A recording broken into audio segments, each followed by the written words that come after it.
হয়েছে ক? বিয়া তো দিয়া দিছ, কোনো কাম তো শিখাইছ না। শাশুড়ি কাছে আটা গুল বানাবেন কি করাম? আমি থাকতে তোর কিসের টেনশন? আমি যা বলি তুই খালি ফলো কর। আচ্ছা আচ্ছা, তো প্রথমে আটা দে, কই দিয়াম? তোর মাথায় দে। আটা কই দিবি সেটাও জানোস না না? হ্যাঁ দিছি। এখন পানি দে,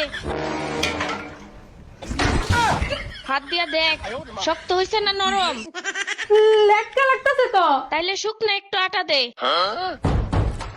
এখন দেখ শক্ত না নরম। এখন একটু শক্ত হইছে। তাইলে একটু পানি দে। আর শোন, পানি গ্লাস দিয়া দিস না, হাত দিয়া দে। এখন দেখ ঠিক আছে কিনা। হ্যাঁ ঠিক আছে। ঠিক আছে, হ্যাঁ। এখন সবটি আটা একসাথে জড়ো কর। আর হন, হ্যাঁ। একটা ছবি তুললে আমারে পাঠা, দেখি কেমন আটা বানাইছস। আচ্ছা, সুন্দর হয়েছে। तो खींच मेरी फोटो तो खींच मेरी আমার Likey